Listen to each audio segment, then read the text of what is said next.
Buenas tardes a todos.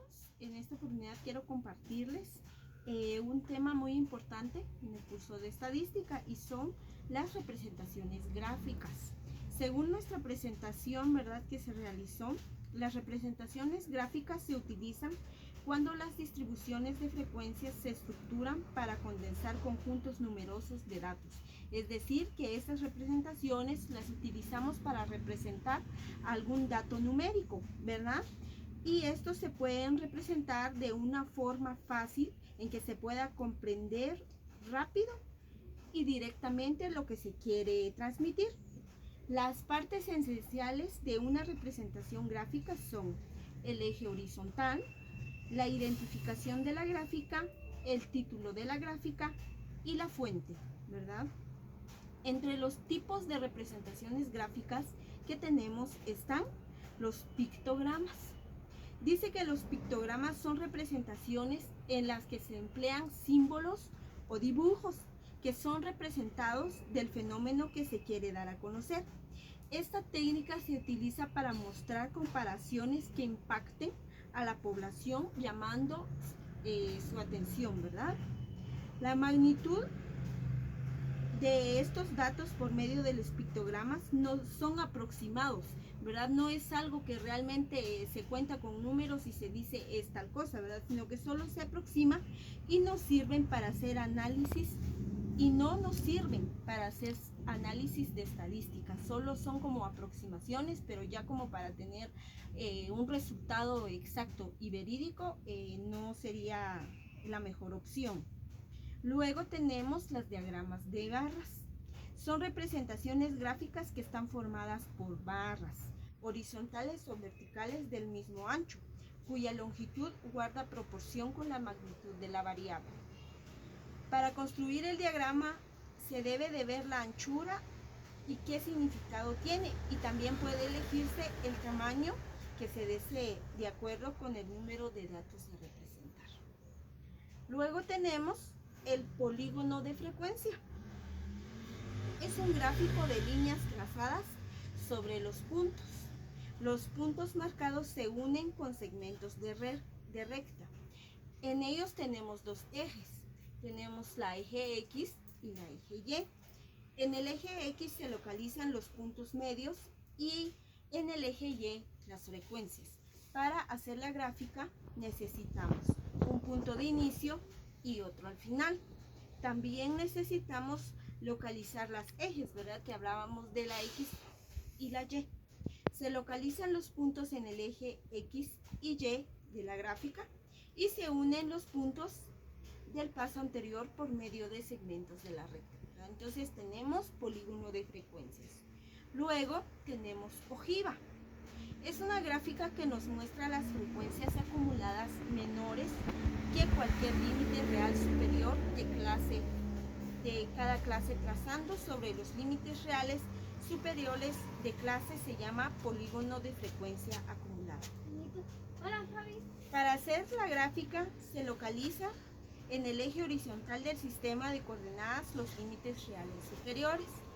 Se une cada límite real superior con su frecuencia acumulada correspondiente. Se unen los puntos del paso anterior por medio de segmentos. Luego tenemos el histograma de Pearson. Esta es una forma de representación gráfica de frecuencia. Consiste en representar las frecuencias por medio de las áreas de las barras. Estas son diferentes a los diagramas de barras porque en un diagrama de barras las alturas de estas miden el tamaño de la variable y normalmente se dibujan separadas. En cambio estas se dibujan unidas y las frecuencias quedan representadas por el área de rectángulos, no por sus alturas, y las barras se dibujan sin dejar espacios entre ellas. Es decir, que estas se dibujan conforme vayan dando un porcentaje. En el caso de las barras, esas se dibujan conforme el tamaño, la anchura, ¿verdad? Lo que habíamos dicho. Luego tenemos la gráfica de sectores circulares. Esta gráfica se utiliza para representar variables cualitativas y sirve para hacer notar las diferencias en las porciones o porcentajes en que se da la distribución. La comparación es efectiva siempre entre ellos, ¿verdad? Es decir, si vemos en el ejemplo, se ve que ahí prácticamente se está dando la representación de ellas. Para hacer un círculo se construye cada sector cuya área sea proporcionada a la frecuencia absoluta de la modalidad. Con este fin se le asigna el área total, los 360 grados que mide el círculo completo, a la suma de las frecuencias absolutas y se establece la proporción siguiente. Vemos ahí, ¿verdad?, que nuestro dato que siempre lo vamos a tener, nuestra constante, va a ser 360 y luego los datos, ¿verdad?, que le siguen. Ese sería nuestro ejercicio y luego ya continúa con varios ejercicios más, ¿verdad? En esta ocasión solo estamos dando las definiciones y ya luego se compartirá en sí lo que es cada ejercicio. Luego tenemos la gráfica de líneas. Son representaciones gráficas en donde se presentan los datos de la serie mediante el trazo de una línea. Generalmente sirve para representar gráficamente series cronológicas. Para construirlo se trazan los distintos puntos que determinan la correspondencia existente entre las dos variables y luego se unen estos puntos por medio de una línea quebrada.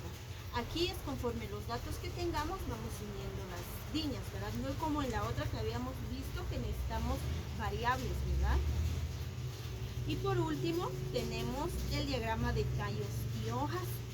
Este diagrama, a pesar de no ser una gráfica definitiva para la representación de datos, es fácil y rápida para realizar. Con esta se puede dar una mirada no pulida de los datos. En una gráfica de tallo y hoja, cada valor de datos es dividido en un tallo y una hoja.